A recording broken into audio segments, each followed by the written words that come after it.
So I'm going to start with cutting these envelopes down in half. So if they're at 7 1/4, I'm going to cut them at 3 1/2 and, well, 3 5/8. So I'm just going to score it right down the middle here. So can you see the score line? There it is. So it's just right down the middle. So I'm going to do 2 envelopes like this.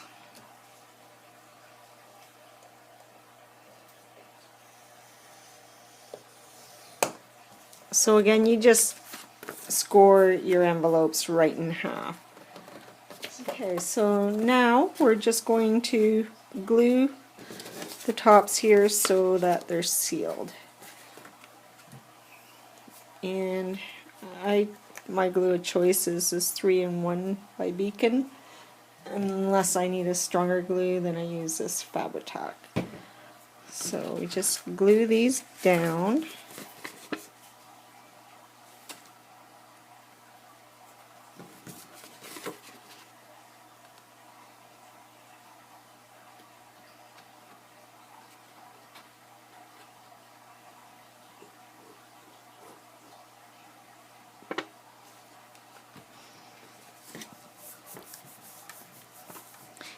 And you're just going to do the same for this other one. Okay, so then what we're going to do is, I already wore out all the blades in my trimmer, and my paper cutter doesn't quite cut straight.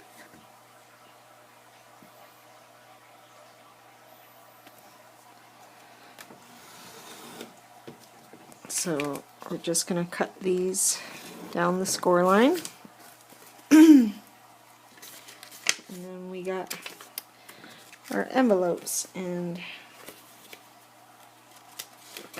this part is sealed. So, and we're just going to do the same for this other envelope. Okay, so we're just going to put our envelopes aside for now. And I have an 8 1/2 by 11 piece of white cardstock, and we're just going to cut it down so that the envelopes will fit in there nicely. So I'm going to say about 6 inches. So cut it on the short side, or score it, pardon me, to 6 inches. And I'm just going about 1/4 inch on each side. So whatever size your envelopes turn out to be, just trim down your paper to that size. And so I got that scored at 6 inches, and I'm just going to cut it down.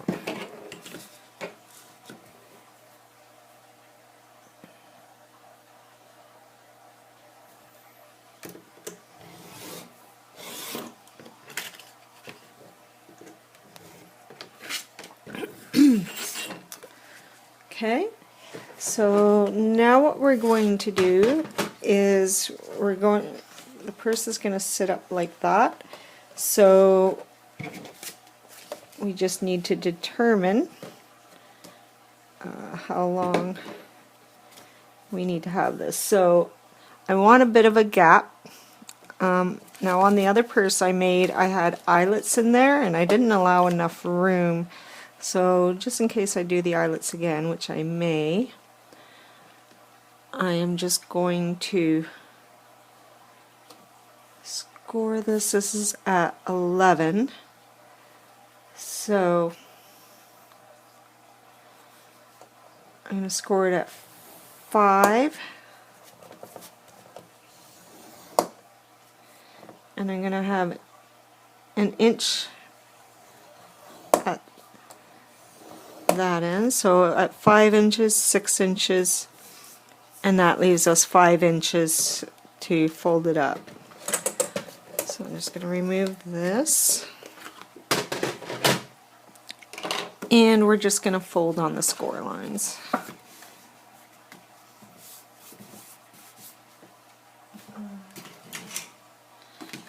Just going to use my bone folder here.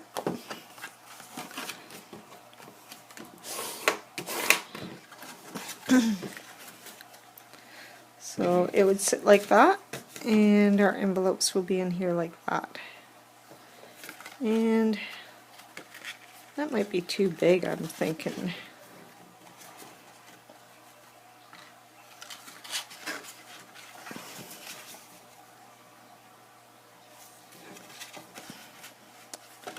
Yeah, I think I'm gonna cut off.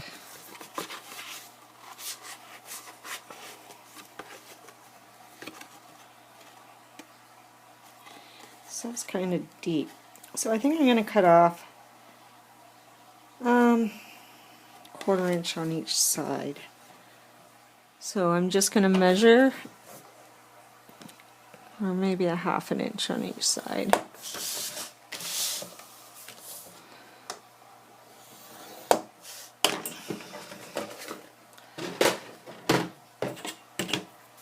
And we'll just trim that off.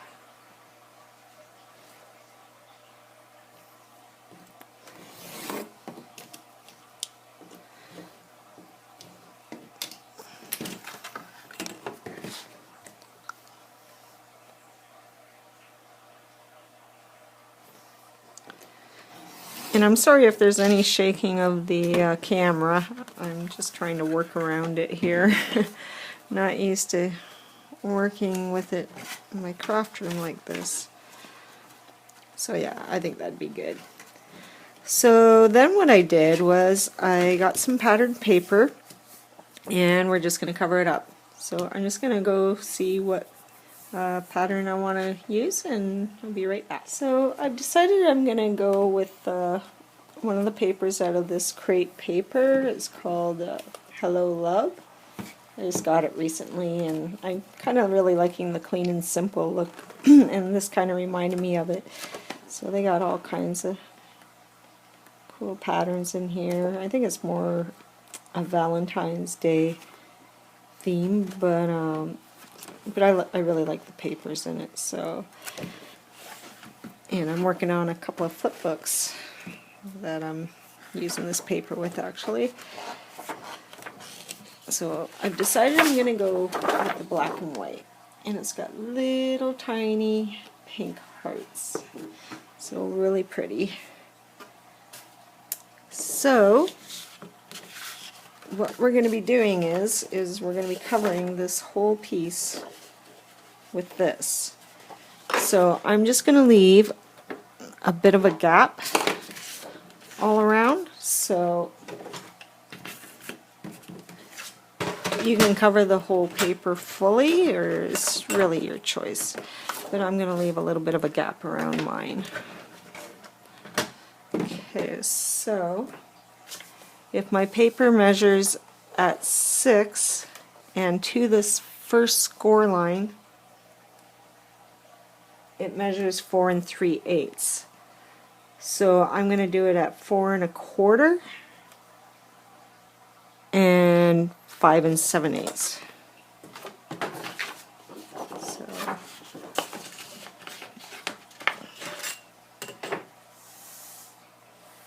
five and 7/8, and the first one is 4 1/4 that I need.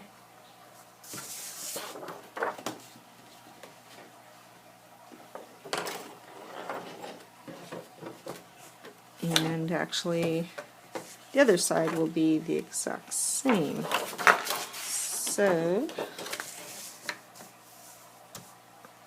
I'm just going to go, so it's marked at 4 1/4, so I'm going to go another 1/4 inch and 4 3 4. And then the gusset down here is a full inch. So I'm just going to come in 1/8 of an inch also. So it's an inch, and I'm just coming in at 1/8 of an inch. So for this particular size, I'm scoring it at 4 1/4, 8 1/2, and 9 3/8. And then we're just going to cut it down.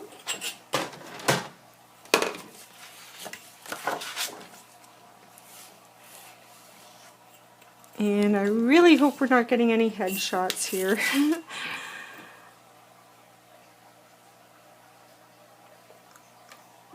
Because I'm kind of working right below it, so.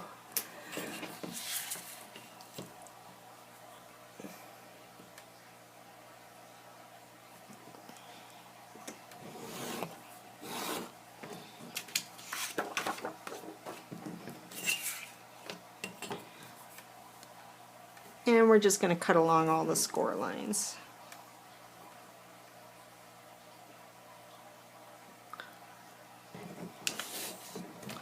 Sorry, it's a little hard for me to see, which it always is, because I'm always casting a shadow over myself. I gotta come up with another setup in here.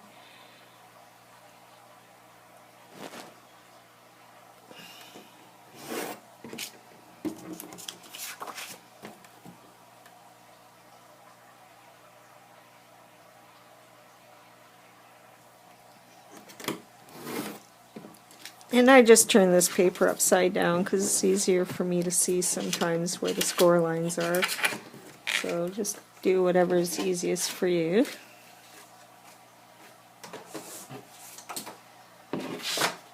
Okay, so this one will get fitted there.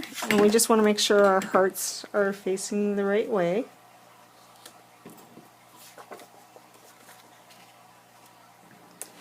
Okay, so I think I'm just going to ink around the edges. Now I saw this tip slash trick, I guess, how to just kind of ink the edges with your ink pad. So that's just what I do. Now it does mark up your ink pad. I don't know if you can see that. But I just use a cheaper ink. First I'll use it, you know, as long as I can, and then when it starts to get a little worn, I just use it strictly for this purpose. So I just thought that was a really good tip and trick, and kind of helps save your ink instead of dabbing it with a sponge all the time.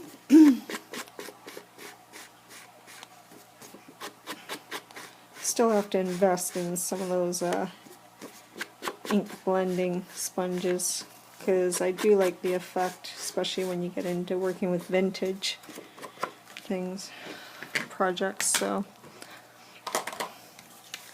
okay, so we're just going to glue all this down. I prefer to use wet glue only because anytime I try using like score tape or double-sided tape, I'm just not that good at positioning it right the first time, and then it sticks right away. It's too strong and they start to make a mess. And however, I did see a tip or trick recently of, I can't remember who did it, but she did a mini album, and when she was working on the putting in the pages for the spine, where it sits up against the spine like this,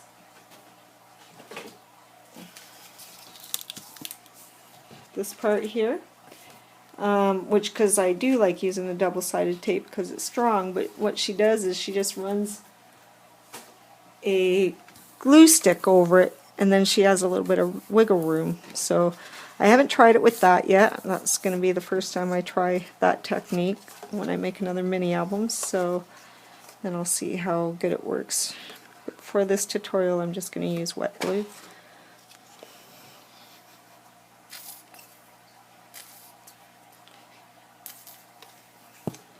Oh, sorry. The glue is getting a little low.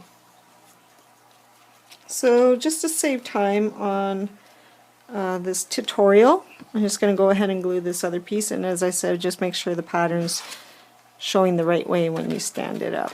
I'll be right back.